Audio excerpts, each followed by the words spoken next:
Salam sejahtera dalam kasih Tuhan Yesus Kristus. Selamat siang, selamat sore, haleluya. Bilang haleluya. Haleluya. Puji Tuhan.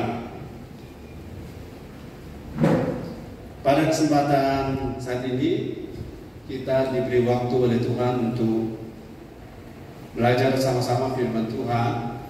Dan hari ini dengan satu topik yang sudah saya bagikan, hidup dalam firman setiap hari. Hidup dalam firman setiap hari. Coba bisa diulangi. Hidup dalam firman setiap hari. Haleluya. Saudara mau hidup dalam firman setiap hari, katakan amin. Amin. Firman adalah makanan rohani kita.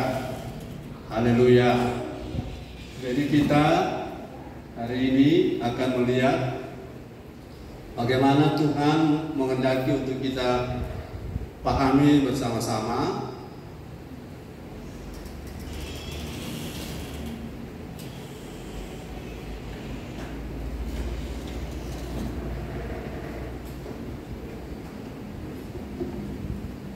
Kita belajar bersama-sama tentang hidup dalam firman setiap hari. Hidup, katakan hidup dalam firman setiap hari. Kita baca dulu ayat firman Tuhan dalam Yohanes pasal 15 ayat 7. Yohanes pasal 15 ayat 7. Yang di belakang maju ke depan, tolong baris depan ini.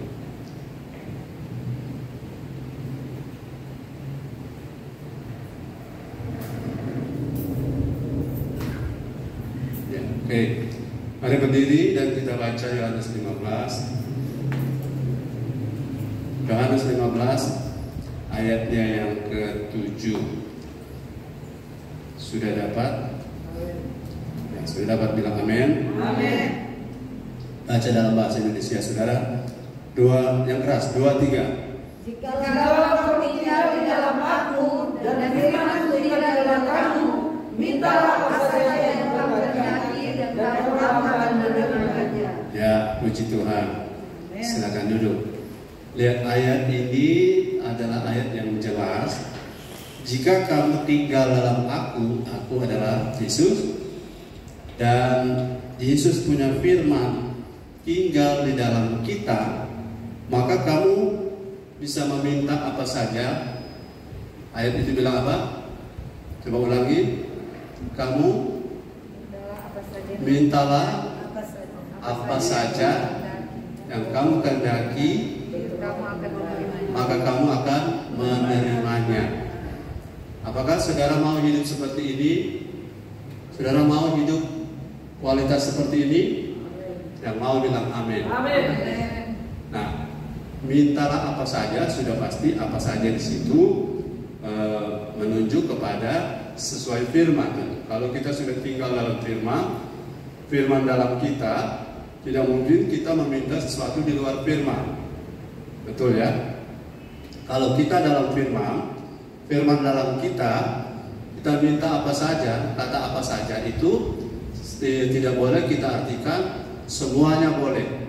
Nah, tentunya harus dibatasi bahwa kalau kita sudah hidup dalam firman, hidup dalam Yesus dalam kita, maka tidak mungkin kita meminta apa yang di luar Yesus, apa yang di luar firman. Jadi kalau ada orang pakai ayat ini untuk mengatakan bahwa saya boleh minta apa saja, kalau saya sudah dalam Kristus boleh minta apa saja, artinya baik dan buruk dimasukkan semuanya. Ya, tidak ya, yang buruk, yang jahat tidak termasuk, yang di luar kehendak Tuhan tidak termasuk. Jadi meminta apa saja kamu kehendaki, kamu akan menerimanya. Itu himpunannya adalah apa yang sesuai dengan kehendak Tuhan. Jadi jangan disalahpahami ayat ini, apa yang sesuai dengan kehendak Tuhan. Dan kemudian pertanyaannya, apa yang membuat saudara dan saya bisa meminta apa saja dan kita bisa menerima? di ayat ini? Apa yang membuat? Apa yang menjadi penyebab kita bisa minta apa saja, Tuhan memberikan semuanya? Apa? Ya, kita tinggal dalam Yesus. Yesus yang adalah firman. Yesus dan firman sama ya. Firman tinggal dalam kita. Jadi kalau kita minta apa saja yang Tuhan kehendaki, tapi kita tidak tinggal dalam firman, berarti itu ada masalah. Jadi tidak boleh kita salahkan Tuhan.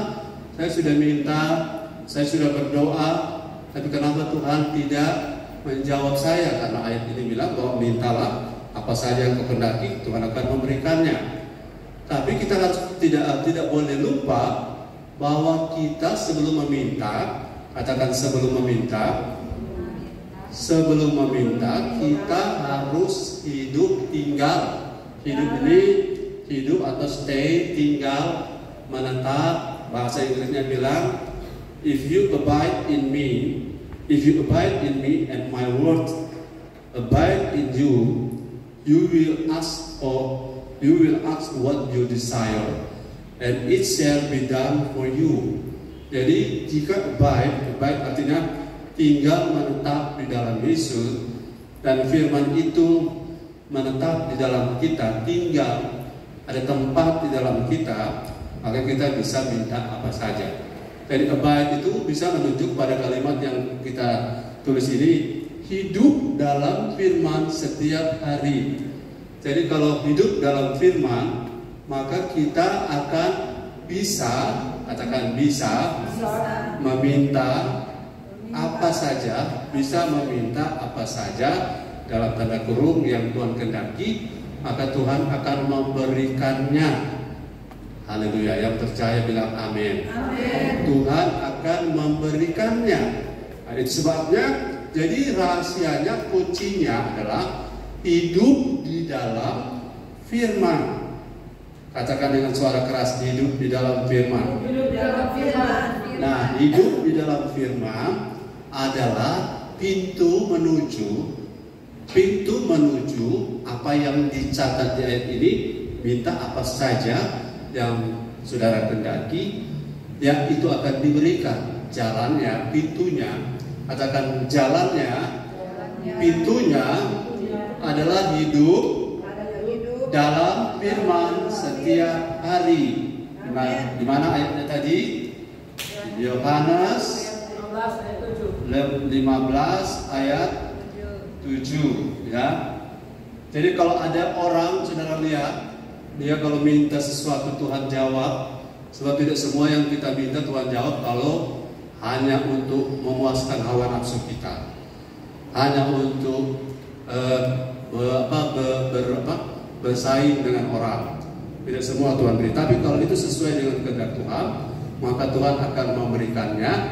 Dan ayat ini bilang kita harus tinggal, harus tinggal di dalam firman. Nah, firman dan Yesus itu sama ya. Firman dan Yesus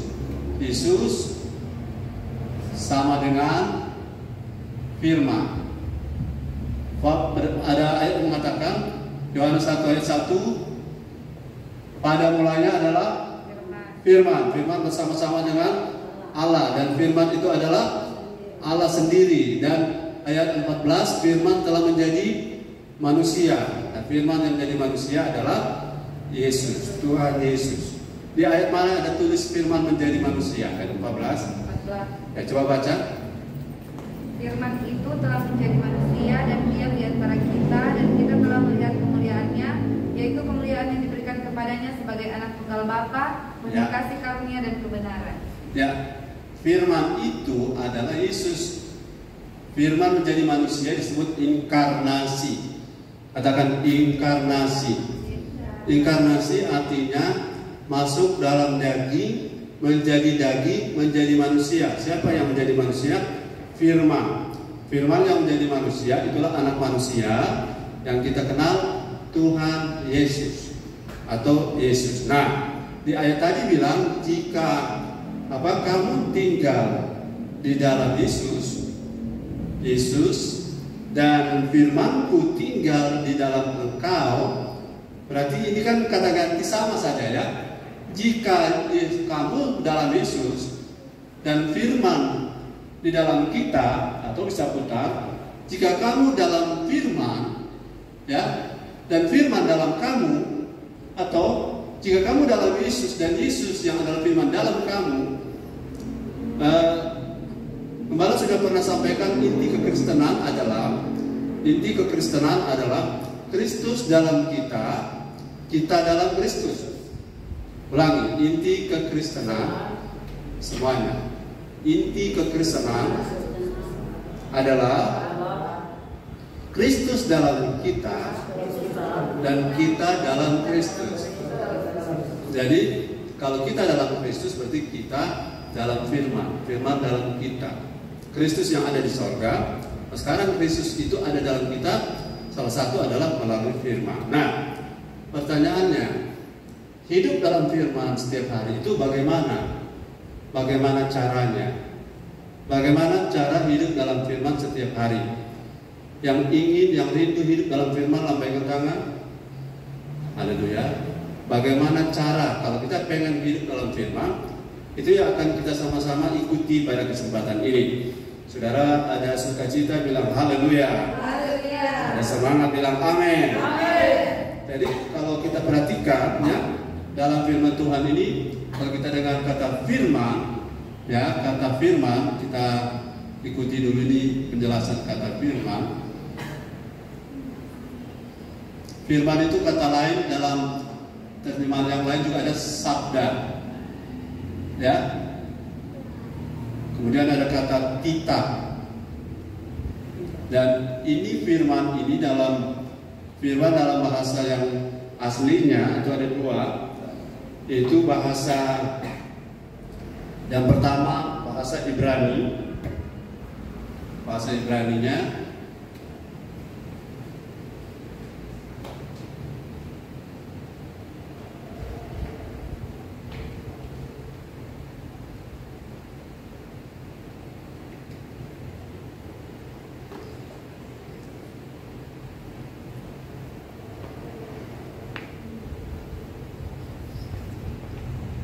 jadi ini bahasa Ibraninya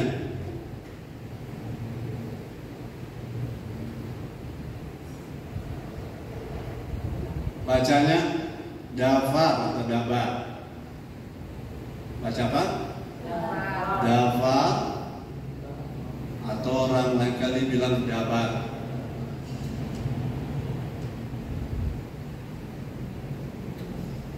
Kemudian ada bahasa ini Ibrani ya. Bahasa Ibrani. Kemudian ada bahasa yang lain yaitu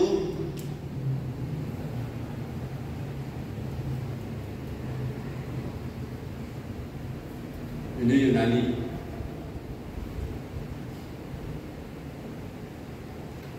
Ini dabar.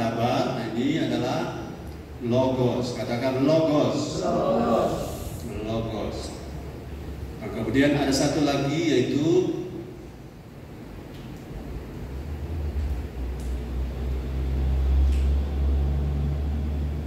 pernah dengar rema? Rema ya? Rema ya. Jadi Ibrani bilang dabar atau dafar, dan itu menunjuk pada firman. Kalau bahasa Inggris firman itu word.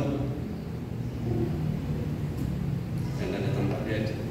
Jadi kalau bahasa Yunani ada logos, ada rema. Nah, rema dan logos itu begini. Kalau logos itu tulisannya, pengetahuannya.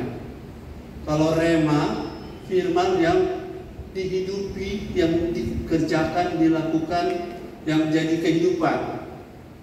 Jadi orang bisa punya logos, punya pengetahuan, tapi belum tentu dia menghidupinya. Mengetahui ayat, tapi menghidupi, menjalaninya. Jadi kalau kita khotbah, kita bicara firman, ayat, itu adalah bagian dari logos. Tapi bagaimana firman itu merubah hidup, firman itu berdampak, firman itu menjadi pengalaman kehidupan, firman menjadi kenyataan, itu yang disebut dengan rema ya. Nah, sekarang ini apabila kita hidup dalam firman itu, kita tanya tadi, bagaimana caranya kita hidup dalam firman. Nah, caranya ini akan dibagi. Yang pertama, katakan yang pertama, untuk hidup dalam firman. Bilang sama-sama, untuk hidup dalam firman. Dan semuanya 2, 3. Untuk hidup dalam firman. Karena kan kita tadi rindu supaya kita punya doa, meminta sesuatu Tuhan dengar, Tuhan jawab. Apa yang kita kerjakan Tuhan buat berhasil. Maka kita harus hidup dalam firman, bukan? Nah, kalau kita hidup dalam firman, itu ditanya bagaimana caranya. Itu ada cara, dan cara ini seberapa kita yang ada, cara ini saya berharap untuk ini jadi berkat buat kita ya. Berkat buat pribadi. Sebab satu orang saja tangkap ini pesan, saya yakin akan ada banyak mujizat terjadi di sekitar kita. Katakan amin. Yang pertama adalah dengar firman.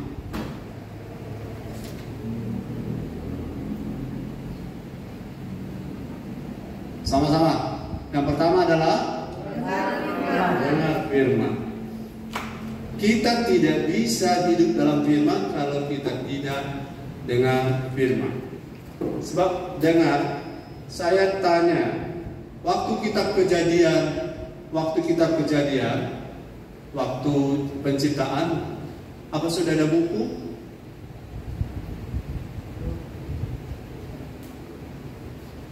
Siapa yang tahu siapa penemu mesin cetak?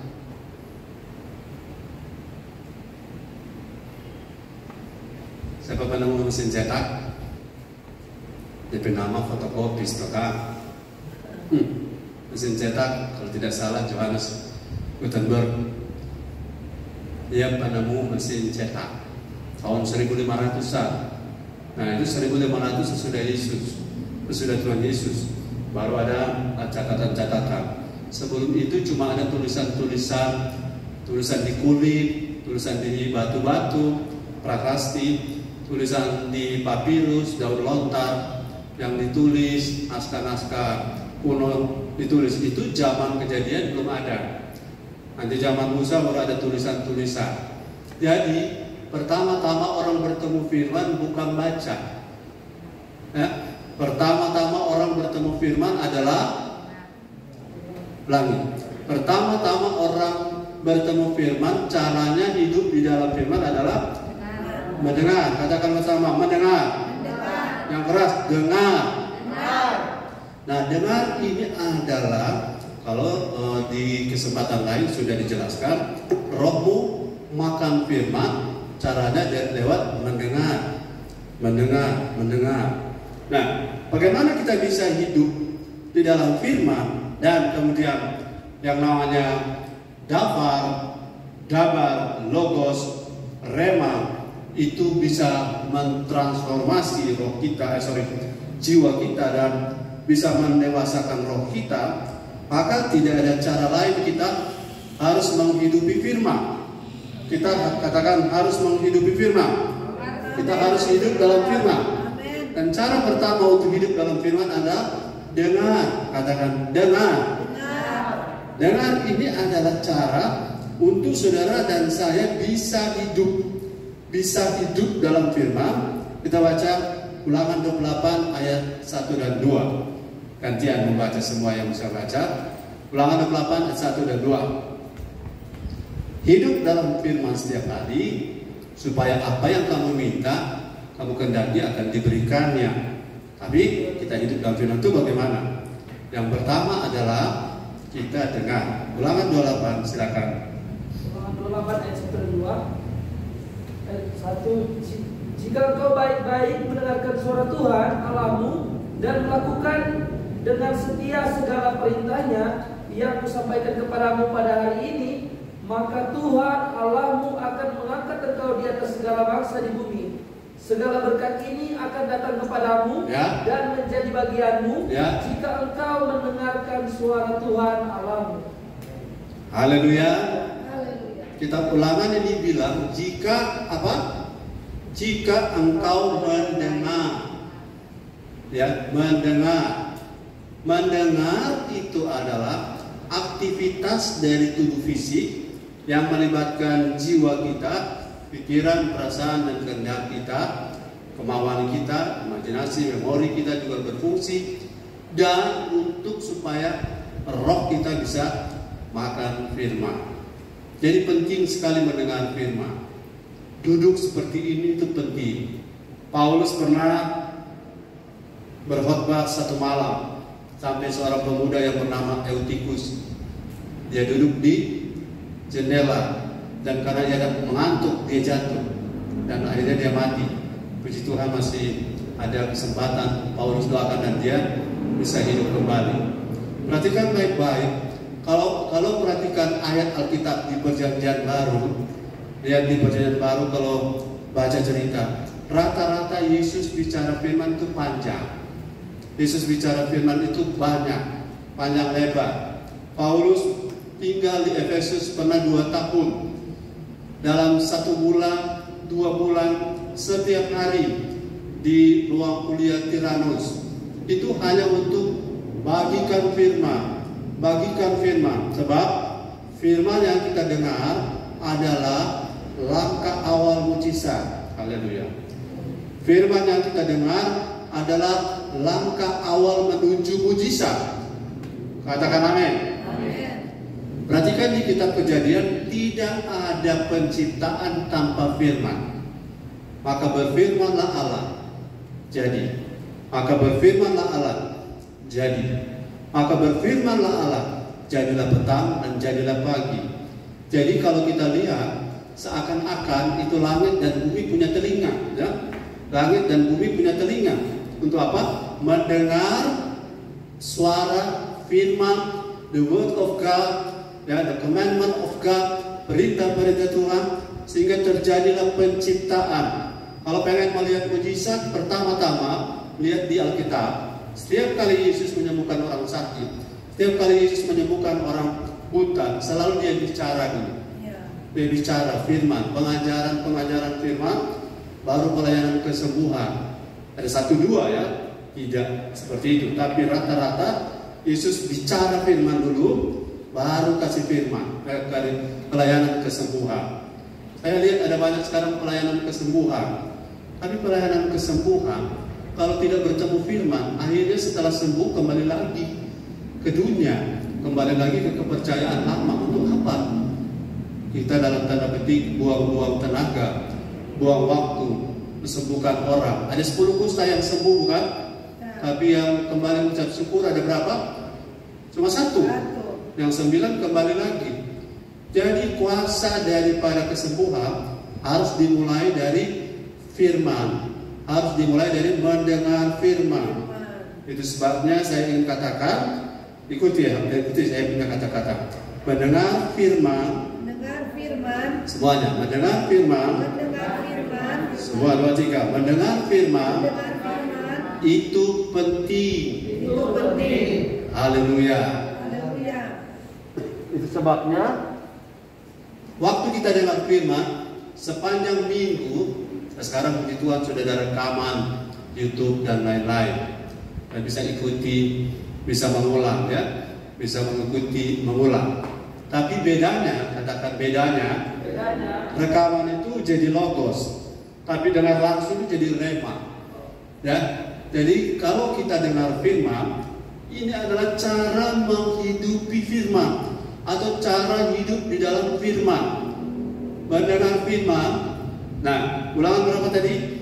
Ulangan 28. Itu ulangan 28. Mendengar baik.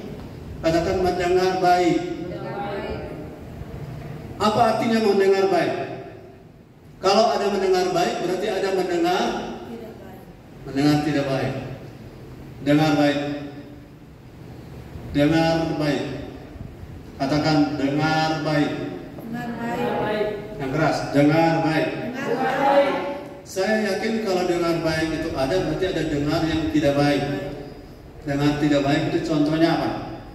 Seperti tanah di tepi jalan. Ya, jangan jadi jemaat yang seperti tanah di tepi jalan. Ciri-ciri tanah di tepi jalan itu apa? Berbatu, ya. Tapi ada tanah kedua kan berbatu. Tanah di tepi jalan itu ciri-cirinya satu, ciri-ciri tanahnya Pasir. keras. Justru kalau jalan itu kan rata-rata kalau sekarang aspal, kan? Justru kalau pengerasan batu cadas di zaman itu pakai batu cadas, tidak ada tanah. Di pinggir jalan tidak ada tanah.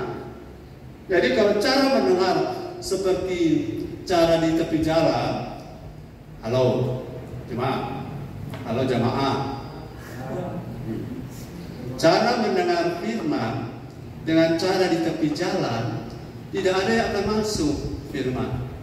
Cara di tepi jalan itu bagaimana? Coba kasih contoh. Saldi, cara mendengar firman seperti di tepi jalan. Contoh, mendengar firman seperti di tepi jalan. Ya, tidak fokus. Baik. Mata ada di sini, pikiran ada di Maret. Mau Indah, mau Alfa, mau Beta. Itu yang membuat firman tidak masuk, betul? Firman tidak masuk, firman tidak meresap. Itu cuma jadi logos pun enggak, pengetahuan pun enggak, apalagi menjadi rema atau firman yang mengubah. Itu sebabnya 10 tahun beribadah, 10 tahun bergereja, 10 tahun mendengar firman, tapi tidak fokus, tidak seperti tanah yang baik, maka firman yang selama itu akan istilahnya bocor. Katakan bocor. Nah, saya tanya, berapa banyak yang bisa ditampung? Berapa banyak yang bisa ditampung oleh drum yang bocor? Hah? Tidak ada. Betul. 100 maka. Seberapa banyak pun kami isi, kalau drumnya bocor, tidak ada yang bisa tersimpan. Itu teori dasar. Seberapa banyak pun kita dengar firman, tapi kalau kita tidak fokus, hati kita tidak hanya seperti tanah di tepi jalan, itu berarti kita tidak menghidupi firman. Dan kalau kita tidak menghidupi firman, apa yang kita minta, apa Tuhan mendengar? Yohanes 15 ayat 7 tadi. Apa yang saudara minta, apa Tuhan mendengar? Menjawabnya, apa Tuhan menjawab? Jawabannya tidak. Jangankan menjawab, mendengar pun tidak. Karena yang merupakan pemisah antara kita dan Tuhan ialah pelanggaran kita. Nah, saya kasih sebuah kabar baru. Pelanggaran yang terbesar sebenarnya, pelanggaran terbesar dalam hal hubungan dengan Tuhan adalah tidak mau mendengar. Tidak mau mendengar Tuhan. Semua yang lain tinggal menyusul. Tapi kalau dimulai dengan tidak mau mendengar Tuhan, maka semua yang lain akan bermasalah. Kalau saudara mau mendengar Tuhan bicara lewat orang tua rohani saudara, maka itu awal mujizat. Saya tanya, apa beda menggunakan telinga mendengar dengan memerhatikan? Ada beda? Mendengar dengan memerhatikan. Beda? Ya, bedanya di mana? Bukan, mendengar ada suara yang dia dengar. Memerhatikan suara yang dia dengar, dia perhatikan. Nah, itu maksudnya. Jadi kalau cuma mendengar ada suara, ada firman disampaikan, belum tentu dia perhatikan. Nah, itu seperti tanah yang di tepi jalan. Yang jenis kedua adalah tanah berbatu-batu.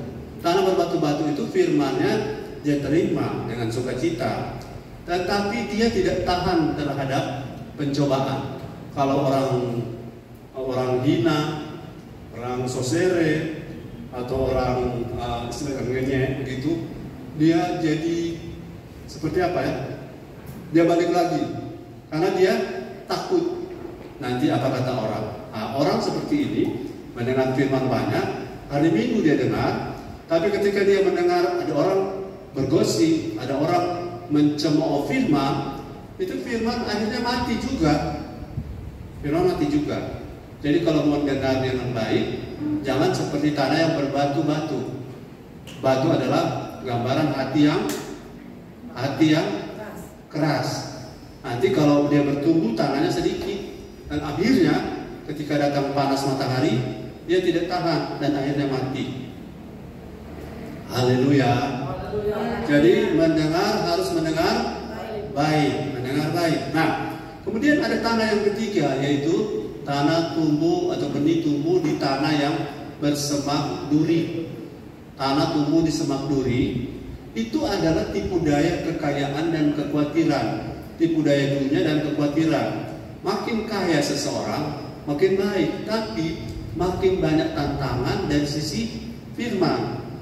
Makin banyak uang, kita makin banyak godaan, makin banyak tantangan. Bukan berarti miskin lebih baik dari kaya, tapi tantangan orang kaya itu kekhawatiran akan dunia, tipu daya kekayaan. Itu adalah tantangan untuk benih firman itu yang kita dengar bertumbuh atau tidak. Contoh, time is money bagi mereka, tapi bagi kita memang waktu adalah uang. Dalam arti kalau kita punya waktu kita buang sia-sia, maka kita tidak dapat apa-apa. Tapi bagi kita waktu adalah bukan semata-mata untuk uang. Amin. Nah, apa sebab orang-orang sulit sekali mendengar firman kalau lagi janjian mendapat doi? Betul? Sulit sekali dia mau betah dengan firman kalau lagi janjian mendapat proyek misalnya. Jadi mendengar itu adalah cara hidup dalam firman. Yang pertama, saudara harus dengar firman. Jadi waktu ibadah hari Minggu, ibadah di gereja, di sel group, saudara mendengar firman, itulah cara saudara menghidupi firman atau hidup di dalam firman.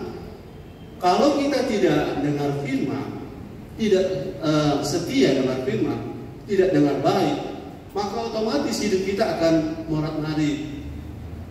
Hidup kita tidak akan terarah. Masih ingat firman hari Minggu? Firman adalah pelita bagi kakiku dan terang bagi jalanku. Kalau kita ini ibarat lampu dan saling lampu, itu firman adalah penerang. Kalau kita tidak punya firman, tidak dengar firman, maka jalan di depan kita itu gelap. Dan kalau jalan kita di depan kita gelap, kita bisa tabrak sini, tabrak sana, dan bisa terperosok ke dalam jebakan, terperosok di dalam lubang yang dipasang oleh iblis. Nah, kita dengar firman adalah cara untuk kita bisa muncul iman. Dari mana datangnya iman? Ya, baca Roma berapa itu, Marco? Roma 10 ayat berapa? Roma 10 ayat 17. Coba lihat. Ada mau saudara dan saya mau beriman, itu tidak bisa kalau tanpa firman. Beriman. Kalau tanpa firman itu cuma motivasi. Itu cuma pede, percaya diri. Cuma GR, kalau GR gede rasa. Cuma confidence yang sifatnya manusiawi. Tapi kalau kita tahu firman, kita tahu siapa Tuhan, apa yang dapat dia buat, kemana kita nanti, itu namanya iman. Iman adalah satu kepercayaan berdasarkan siapa Tuhan yang kita kenal, bukan spekulasi. Bedanya ramalan dengan nubuatan apa? Ramalan sifatnya spekulasi, tapi nubuatan firman dasarnya firman. Itu yang membuat ada kepastian. Roma 10 ayat 17, tolong dibaca. Roma 10 ayat 17. Jadi iman timbul dari pendengaran dan pendengaran oleh firman Kristus. Ya, berapa kali kata mendengar situ? Ayo, coba perhatikan. Berapa kali? 2. Berarti kalau kita mau hidup dalam firman, maka ayat ini bilang kita harus dengar. Karena kalau kita tidak dengar, katakan kalau tidak dengar firman yang keras, kalau tidak dengar firman, maka tidak ada iman. Ya, jelas ya. Imanmu tidak bisa tumbuh kalau kau tidak dengar firman. Kalau cuma dengar kata orang, cuma dengar gosip, cuma dengar motivasi, itu tidak mendatangkan iman. Itu sebabnya kalau bicara motivasi, semua agama bisa motivasi, karena dasar motivasi adalah istilahnya gaya hidup yang smart, tapi bukan gaya hidup yang wise. Smart itu semua orang bisa, Tapi wise in Christ itu hanya orang-orang yang mendengar firman. Kita dengar firman supaya muncul Iman. ulangi. Kita dengar firman supaya muncul. Iman. Nah, ketakutan akan kalah kalau kita dengar firman. Ya. Amin. Karena firman bilang jangan takut, aku menyertai kamu. Amin. Ya. Jangan takut, aku ini Allahmu. Haleluya. Amin. Aku yang memegang engkau dengan tangan kananku yang membawa kemenangan. Amin. Tapi kalau kita tidak dengar firman yang sama diulang-ulang, maka yang akan muncul pada kita adalah rasa takut kita. Rasa takut itu berasal dari apa yang kita dengar di luar firman. Apa yang kita lihat berdasarkan fakta yang tidak sesuai dengan firman.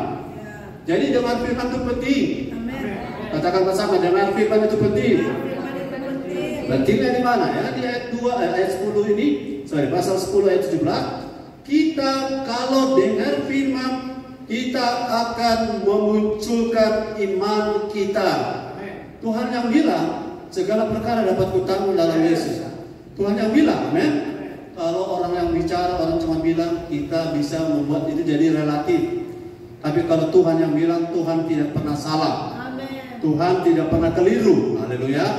Jadi saya ingin saudara jemaat percaya atau ingat baik-baik bahwa hidup dalam firman setiap hari agar Yohanes 15 ayat 7 jadi pengalaman hidup, jadi kenyataan, tidak bisa tanpa dengan firman. Haleluya. Tantangan paling berat orang dengan firman adalah satu apa? Fokus gerak. Ya, orang yang begini. Ada orang untuk memaksa fokus, mana tidak bisa gara-gara angan. Yang mengantuk bilang amin. Lawan dia ya. Amin. Karena iblis akan mencuri firman yang kau dengar. Itu sebabnya jangan biarkan hatimu, suasana hatimu. Nah, saya mau kasih sebuah tip. Kalau engkau lagi praise and worship, ingat baik-baik, simpan tenagamu sebab engkau masih mau dengar firman. Haleluya. Ya. Kalau sudah berkeringat, berteriak, bersorak itu baik, tapi ingat tenagamu harus simpan untuk dengar firman. Ya. Karena kalau untuk menyanyi, memuji Tuhan, kalau kita lagi bergerak badan, ya kita bisa sadar. Tapi kalau kita lagi duduk mendengar, itu tantangan kita. Haleluya. Itu tantangan yang harus menang. Kita harus menangkap. Jadi dari kita mendengar firman, maka muncul iman. Katakan muncul iman. Nah, sekarang sebelum lanjut, saya ingin hati-hati dalam hal dengar firman. Hati-hati karena apa? Ada 3 hal yang penting.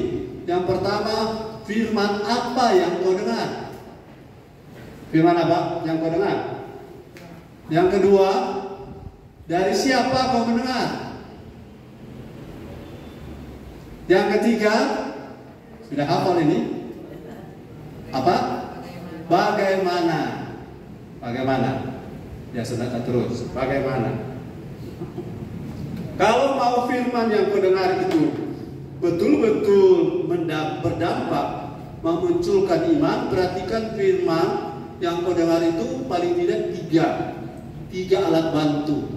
Katakan 3 alat bantu. 3 alat bantu untuk dengar firman agar firman itu memunculkan iman adalah yang pertama, firman apa yang kau dengar. Nah, firman di tempat ini kita selalu tanam menjadi seperti Kristus. Ulangi, firman yang membuat kita menjadi seperti Kristus. Karena begini, kalau firman untuk diberkati saja, di kepercayaan lain juga ada.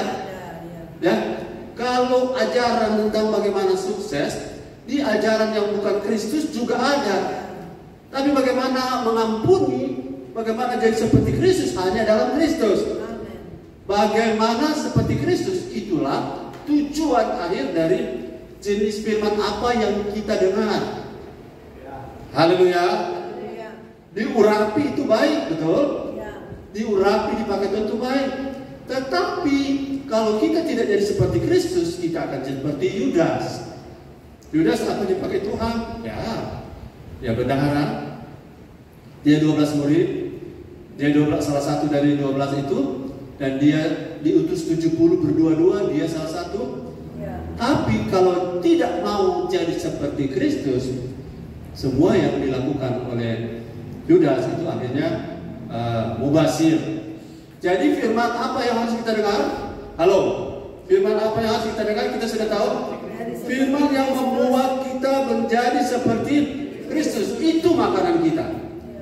Olahragawan yang sudah saya sering bilang, olahragawan boleh makan semuanya, boleh.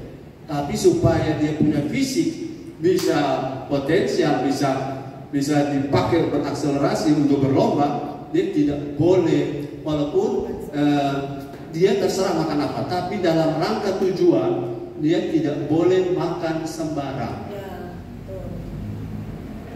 Yang namanya orang yang biasa mengolah tubuh di gimnasim, orang tidak makan sembarang. Kalau tubuhnya mau bagus, orang mau umur panjang tidak boleh makan sembarang. Kalau mau imanmu jangan lemah, kalau imanmu selalu kuat, jangan dengar firman sembarang. Firman sembarang artinya alat filternya sudah jelas. Filternya adalah kalau kau dengar firman yang membawa kita kepada atau menjadi seperti Kristus, tentunya ya dengarkan. Tentunya kalau kita menjadi seperti Kristus, berkat mengikuti dari belakang. Amin. Kalau kita jadi seperti Kristus, mujizat mengikuti dari belakang. Kalau kita jadi seperti Kristus, apakah diurapi? Yesus diurapi, amin. Apakah Yesus dipakai Tuhan? Ya, bukan cuma dipakai Tuhan, Dia yang punya semuanya pekerjaan itu. Jadi kalau kita dengar firman, perhatikan, oh ini firman ini makanan saya. Karena apa? Saya sedang dibawa untuk berubah menjadi seperti Kristus. Ini penting sekali. Yang kedua, dari siapa? Nah, dari siapa itu kita tidak boleh jelek-jelekan orang. Tapi yang paling aman kita mendengar dari orang tua kita sendiri atau dari gembala kita sendiri. Yang paling aman. Kenapa? Saudara kenal saya, saudara kenal latar belakang saya, hidup saya sehari-hari, saya punya komitmen hidup seperti apa yang saya bicara ini, apa saya kerjakan atau tidak, saudara kenal. Jadi ketika kita mendengar dari siapa, saya tanya, apakah setiap orang yang pakai ayat pasti itu firman Tuhan? Belum tentu. Ya, belum tentu. Tidak setiap orang yang pakai ayat firman itu pasti firman Tuhan atau dari Tuhan. Kenapa? Karena Matius 4 ayat 3 bilang, coba, Matius 4 ayat 3 itu contoh bahwa kita harus hargai orang, hormati orang. Kita tidak boleh negatif thinking terhadap pelayan ya, yang lain. Coba Matius 4 ayat 3. Matius 4 ayat 3, kita baca. Matius 4 ayat 3, lalu datanglah si pencoba itu dan berkata kepadanya, jika engkau anak Allah, perintahkanlah supaya batu-batu ini menjadi roti. Ya, ada ayat yang mengatakan tentang ada malaikat-malaikat yang akan menatang engkau. Itu mengutip ayat. Ayat berapa itu? Gina, coba. 6. Coba lihat ayat 6, baca. Lalu berkata kepadanya, jika engkau anak Allah, jatuhkanlah dirimu ke bawah, sebab ada tertulis, mengenai engkau ia akan memerintahkan malaikat-malaikatnya, dan mereka akan menantang engkau di atas tangannya, supaya kakimu jangan terantuk kepada batu. Ya, ada tertulis bahwa malaikat akan menatang orang benar, itu Yesus. Dan itu tercatat di kitab Mazmur kalau tidak salah 91. Dan itu dikutip oleh iblis. Jadi hati-hati bahwa jangankan orang, iblis pun bisa mengutip ayat. Tapi bedanya iblis kutip ayat untuk apa? Dengan kita. Iblis kutip ayat untuk kepentingan agendanya dia. Iblis kutip ayat untuk kepentingan dia punya maksud supaya Yesus itu tunduk padanya. Iblis kutip ayat hanya untuk menjebak orang, menjebak Yesus. Jadi dari siapa kita mendengar itu penting, karena apa? Dari ayat ini mengatakan iblis pun bisa memakai ayat. Jadi itu poin yang penting, dari siapa. Kemudian yang terakhir yang saya sudah jelaskan tadi, dari siapa, sesudah itu bagaimana. Nah, bagaimana ini penting, saya sudah bilang tadi. Ada poin, ada berapa tadi? Seperti tanah di tepi jalan, seperti tanah berbatu-batu. Ketiga, seperti tanah semak duri. Dan keempat, seperti tanah yang baik. Nah, inilah poin yang pertama. Tapi saya ingin saudara kita lihat Kisah 19. Kisah 19 ayatnya yang coba tolong lihat Kisah 19 ayat 9 kalau tidak salah. Paulus dia menyapi atau memisahkan orang-orang yang tidak mau tangkap firman. Ayat berapa? Ayat 9. Coba ayat 9. Kisah 19 ayat 9, tetapi ada beberapa orang yang tegar hatinya. Ya. Mereka tidak mau diyakinkan, malahan mengumpat jalan Tuhan di depan orang banyak. Ya. Karena itu Paulus meninggalkan mereka dan memisahkan murid-muridnya dari mereka. Ya. Dan setiap hari berbicara di ruang kuliah di Rani. Di depan firman, katakan di depan firman. Di depan firman Ada paling tidak menurut ayat itu ada 3 jenis orang. Kisah berapa tadi? 19 ayat 9. Kisah 19 ayat yang ke 9. Ada 3 jenis orang. Yang pertama adalah ini di depan firman, berhubungan dengan bagaimana dengan firman. Yang pertama adalah orang yang dipisahkan oleh Paulus adalah bukan, yang pertama tegar.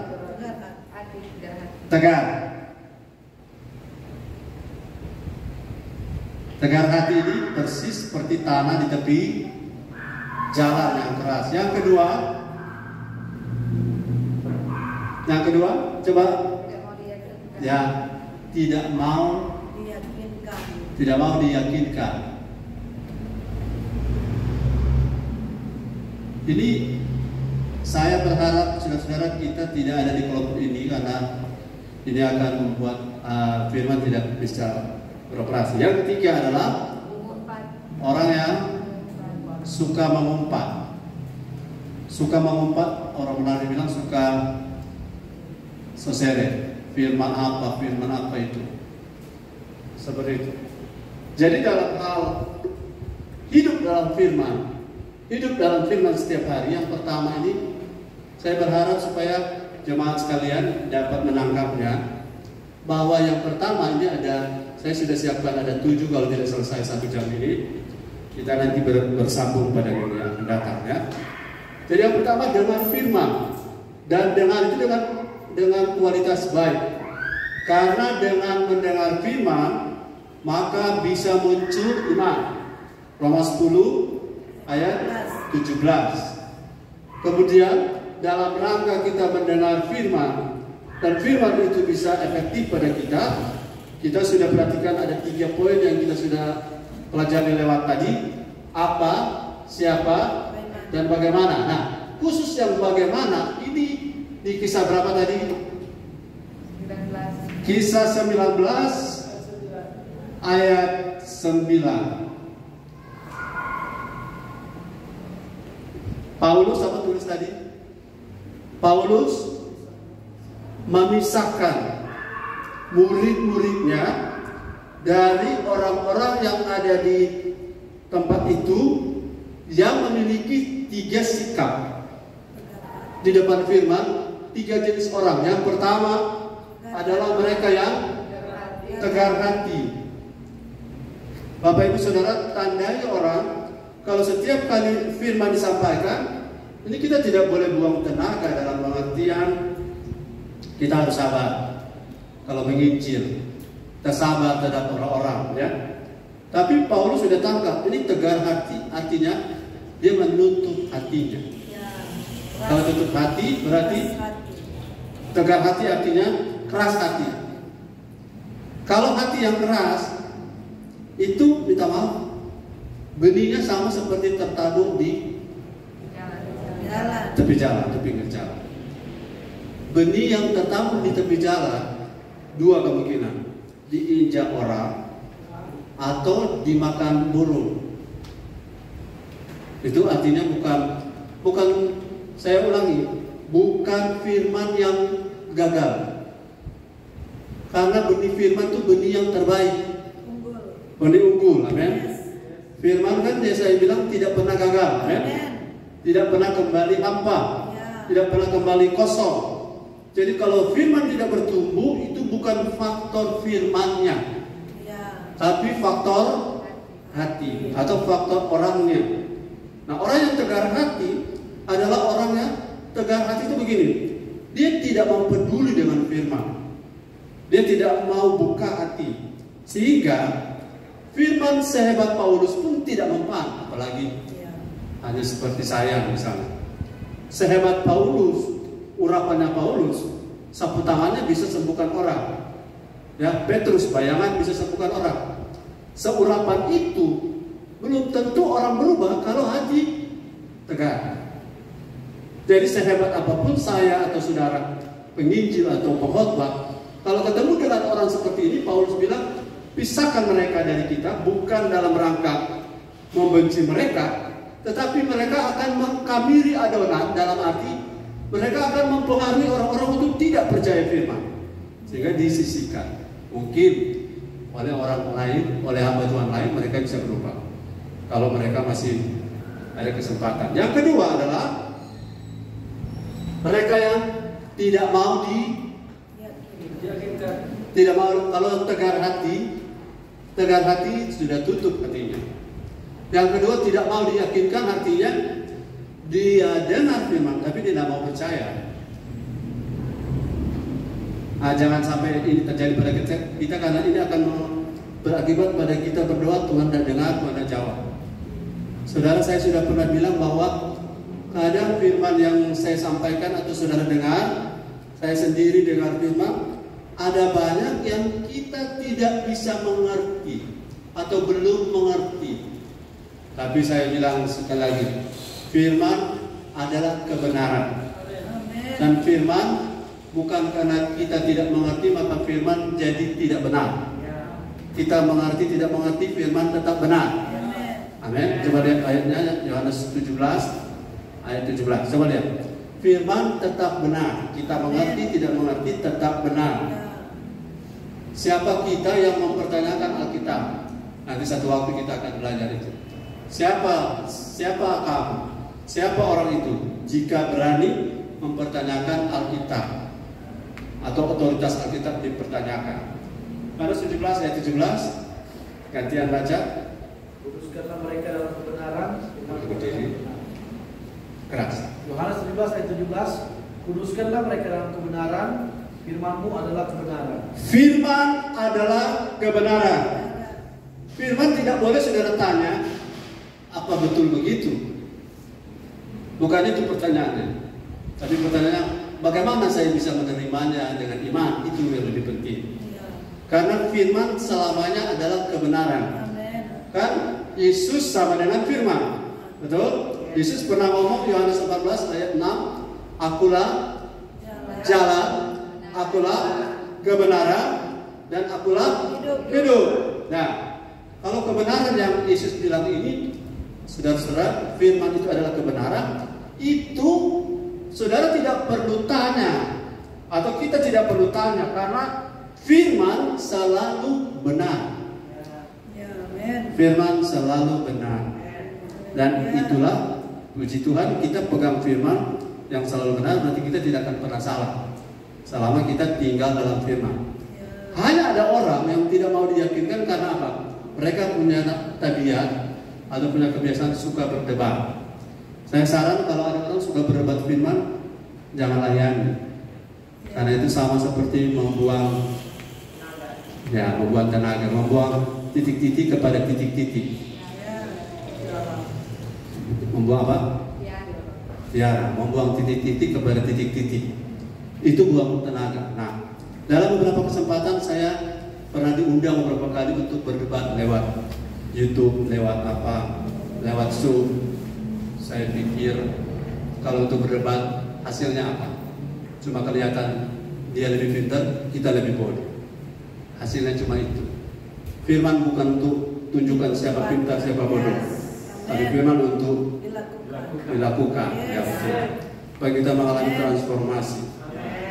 Berdebat di YouTube misalnya boleh, kalau kita diminta untuk mengkonfirmasi atau untuk menegaskan sebuah ajaran. Sebab ada orang mengajar seenaknya, Tapi karena tidak ada orang yang counter, tidak ada orang yang bantah, mereka rasa benar terus.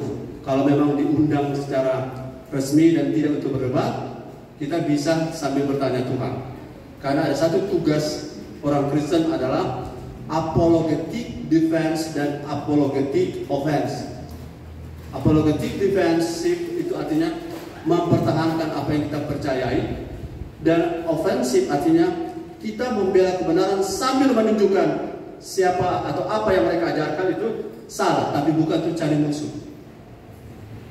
Sudah setuju dengan saya? Bilang amin.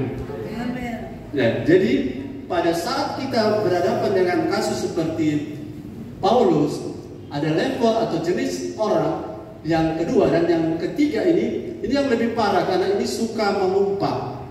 Suka mengumpat artinya frontal, suka melawan. Suka apa? Suka melawan. Orang-orang seperti ini dalam hidup dalam firman setiap hari itu tidak akan bisa tercapai karena proses mendengar itu tidak jalan. Proses mendengar tidak jalan. Proses mendengar firman tidak bisa jadi pada orang yang tegar hati. Proses mendengar firman tidak bisa jadi pada orang yang tidak mau diyakinkan. Dan proses mendengar firman tidak bisa jadi pada orang yang suka mengumpat. Haleluya. Sudah bersemangat bilang haleluya. Oke. Yang kedua, saya minta 5-10 menit lagi ya.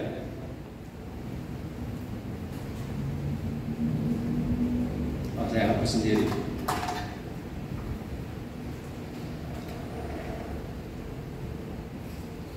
Saudara, ada sukacita. Amin. Haleluya, puji Tuhan. Sejak beberapa waktu kita ini istirahat, kita baru ulang lagi di pelajaran. Yang kedua, saya berharap ini hanya sampai nomor 2 karena waktu kita terbatas. Bagaimana hidup dalam firman setiap hari? Yang pertama dengan firman. Yang kedua adalah ini harus diajarkan, baca firman. Saya sudah jelaskan tadi di bagian awal, masih ingat? Aktivitas pertama kali orang ketemu firman, mana lebih dulu? Dengar atau baca? Dengar, karena zaman Musa belum ada kitab, baru ada mendengar. Jadi aktivitas pertama adalah mendengar. Kedua, baca. Ya. Nah, baca dalam Ulangan 17 ayat 18 sampai 19.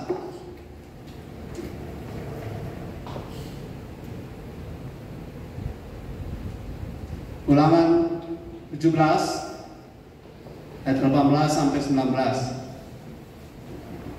Tolong bantuan baca. Ulangan 17 ayat yang ke-18. Sama seperti engkau telah mengutus aku ke dalam dunia, demikian pula aku telah mengutus mereka ke dalam dunia. Ulangan Deuteronomi itu Yohanes itu.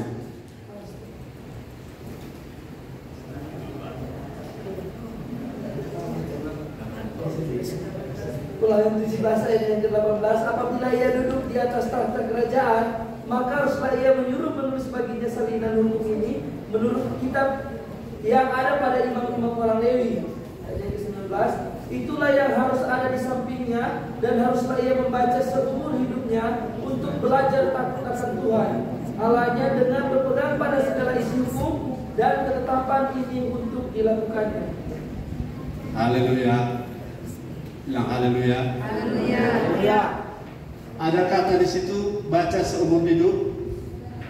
Ada baca kitab suci seumur hidup. Tahu tak, di Ulangan 17 ini cerita tentang aturan kalau seorang diangkat jadi raja. Jadi raja ini saudara. Kalau seorang jadi raja, kitab yang tertulis itu tidak boleh tidak ada di sampingnya. Tidak boleh tidak ada di samping raja itu, dan ia harus membaca and he shall read it all the days of his life. Sepanjang hidupnya dia harus baca firman. Saya tanya, siapa saya? Kalau raja saja harus baca firman tiap hari. Haleluya. Kalau saudara merasa, oh saya tidak perlu baca, ya siapa saya? Siapa saudara kalau Raja Israel saja kalau jadi raja itu diwajibkan diberikan kitab. Makanya di zaman raja-raja ada banyak masalah karena kitab Taurat itu sudah tidak ada. Di zaman raja-raja ada banyak kitab di zaman Yosia itu ditemukan kembali karena raja-raja sudah tidak baca Alkitab atau baca firman. Jadi baca firman itu penting. Katakan amin. Tapi saya kan ada nomor ya. Nomor 1, nomor 2, nomor 3, nomor 4, nomor 5, nomor 6, nomor 7. Nomor 6 dan nomor 7 karena tidak bisa selesai hari ini. Di sini renungkan dan lakukan. Katakan renungkan, lakukan. Di bagian akhir ya, bagian akhir. Jadi ini belum lengkap ya.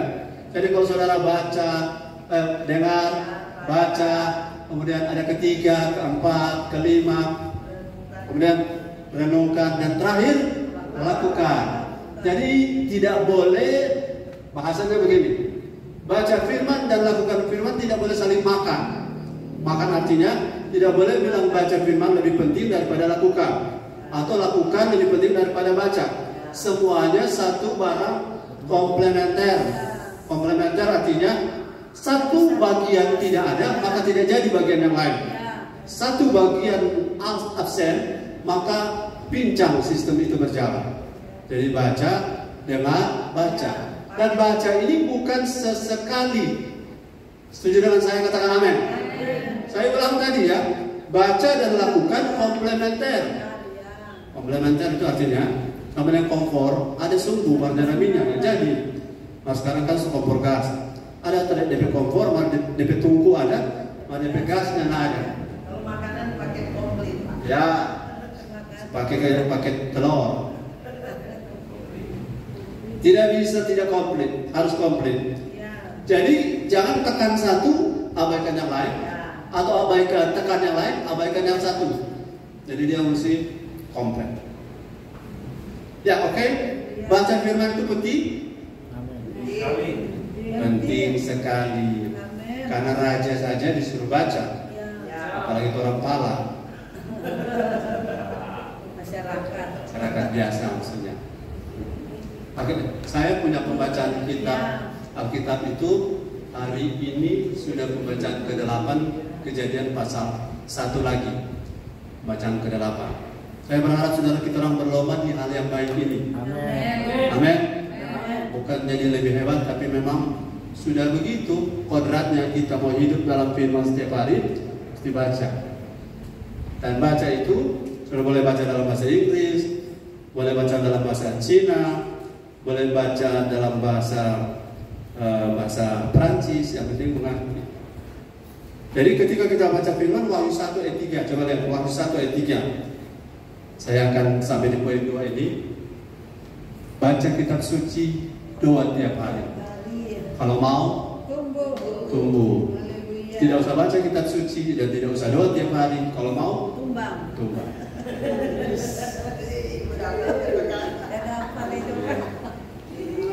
Saya tahu dari rumah itu. Wahyu 1 ayat 3, silakan. Wahyu 1 ayat 3, berbahagialah ia yang membacakan dan mereka yang mendengarkan kata-kata nubuat ini dan yang menuruti apa yang ada tertulis di dalamnya, sebab waktunya sudah dekat. Yeah. Blessed is he who reads and those who hear the words of this prophecy. Apa yang dibaca dalam Wahyu pasal 1 ayat 3. Kata baca ya, read,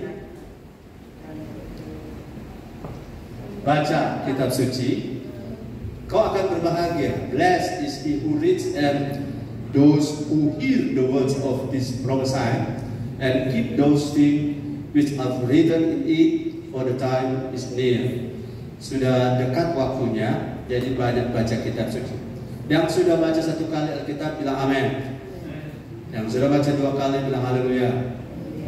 Sudah baca 3 kali bilang puji Tuhan. Sudah baca 4 kali, malah sedang satu belum, sukanya terus ke atas. Haleluya. Disiplin, saudara begini. Ada orang punya cara baca pakai apa itu? Apa? Audio bisa. Maksudnya setiap hari ada muncul di Bible itu apa? Renungan harian. Tiap hari kalau bahas status dan itu dari situ kotnya. Itu baca acak boleh.